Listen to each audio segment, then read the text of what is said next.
we have here exclusively Justin Baldoni speaking to what he called his dream team, those who had been helping him edit the films and get it to finality, lamenting the fact that he was put in the basement on the premiere of his own movie, he says, per Blake's demands. Take a listen to that voice text in part. Think about this. On what, could have been one of the most beautiful nights of my life career-wise, I literally was sent to the basement with all my friends and family for over an hour because I wasn't allowed to be seen. She didn't want me anywhere near her or the rest of the cast. So they ushered me off the carpet and they sent us down to the basement.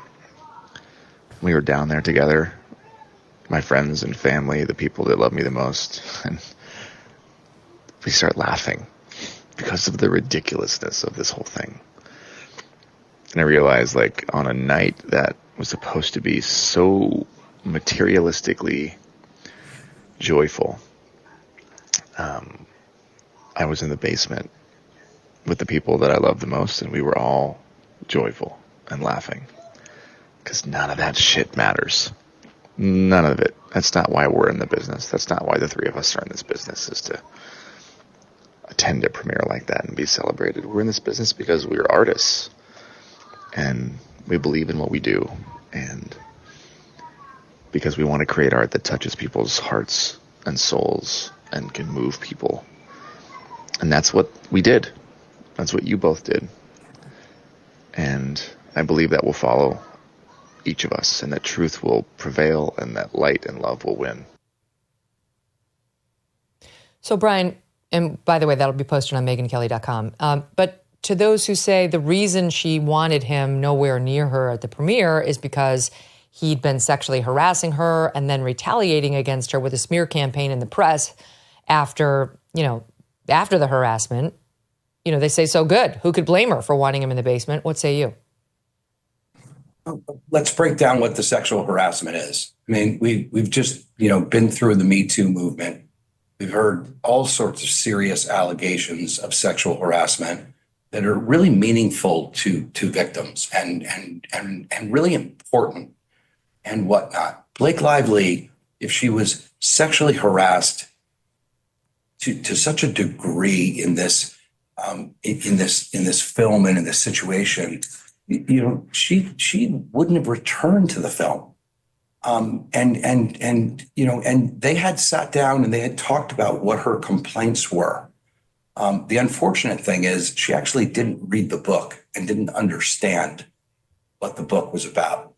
And as a result of that, yes, and as a result of that, the complaints are things like he had gone into her trailer when she was breastfeeding, to which there are text messages that address that. There were complaints that Jamie Heath, Justin's partner, had shown pornography. If you look at the actual complaint that they filed, it says that that's pornography. What Jamie Heath showed her was a still video of a home birth because they were discussing a scene about birthing. And that's not pornography. And if you get down to the specific allegations, I mean, what this film was about domestic violence. This film was about sex scenes that involve, rough behavior and domestic violence and serious issues like that. And at every turn, to the extent that Justin, anybody felt uncomfortable in any way on the film, Justin took responsibility for it. They met at Ryan Reynolds' house in New York. They went over a 17-point list of things. They had come to an agreement, although Justin and Jamie did not agree that these things, that were, spoken about were warranted at all. They said, well, of course we won't come into your trailer when, if you don't want us to. Of course we won't do these things. And they're really simple concepts and simple things. And even in their own complaint, they admit that ever since they met in January, that everything ran smoothly for the rest of the set. And then all of a sudden, when Blake Lively decides that she's not going to do any type of press with Justin, she's not going to let him at the premiere, she's not going to be seen in a photo with him in any kind of the press. She decides that and all of a sudden the fans, people aren't stupid out there. They're looking and seeing that, oh, hold it. The entire cast has unfollowed Justin and there's no explanation for it. There's not even an email. And hold it, they're not together in any of the marketing. Why is that? Is there something going on with the two of them? And then you start to see the stories planted by Leslie Sloan. You start to see them on August 8th, and it's very clear what's being planted. There are evidence for all these points. There are text messages for all these points. And unlike any case that I've handled in my entire career, this is the one case we're going to put every single text message, every single document, everything on a website for everyone in the public to read, come to their own conclusions, and they can determine whether or not there was sexual harassment here, there was a smear campaign, or there was retaliation, because we have proof and receipts that absolutely and unequivocally show this is not true. All right, let's go through some of them, because what she alleges in her complaint is that there was a twofold plan. This is Blake Lively's allegation, that aimed to both A, conceal the pattern of harassment and other misconduct by Mr. Baldoni, his partner, Mr. Heath, and their company Wayfarer, and B, retaliate against Ms. Lively by battering her image, harming her businesses, and causing her and her family severe emotional harm. To me, as an attorney, I separate those out, because to conceal the alleged pattern of harassment to which he's referring and other misconduct by Baldoni, Heath, and Wayfarer, to me, Bryan, you tell me, but I feel like that's fine. Let's assume he did do the harassment. I know you deny all that, but even if he did do the harassment, what's best for the film is definitely not to have that hitting just as the film hits the big screen. I don't think there's a cause of action for concealing bad news about the star of the film. It's point B that could potentially spell legal trouble, which is that they then allegedly retaliated against Blake Lively by orchestrating a smear campaign against her. And the reason they did it was because she raised sexual harassment complaints. Let's just focus on number two for now. Is it a problem in your mind? Like, if you've got somebody on the show, on the movie, who's alleged sexual harassment, and then when the movie hits, she directly or through her PR person leaks that, starts generating PR to make the movie look bad, to make the co-star look bad. I was a poor victim, he was a cad, and leaks all this. Is it necessarily retaliatory for the person being accused to say, A, no, I didn't, and B, this person should not be trusted. This person is not a good person, right? I just don't understand legally the difference, because you're not allowed to retaliate, to punish somebody in essence for accusing in this way. But also, if it's false, does a man have the right to come out and say, don't believe her, this is a bad person, either directly or through PR people? Well, remember that there was actually no allegation of sexual harassment until the lawsuit was filed.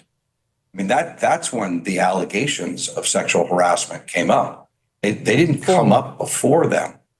Well, there was in a 17-point memo that you referenced. She was raising some of these issues. Well, that's right. But I mean, in terms of the public, she raised them in the 17-point memo. They had agreed to 17 points that they would agree, that there were simple points that everybody would go back and she would return to work. There's a signed document saying they worked things out.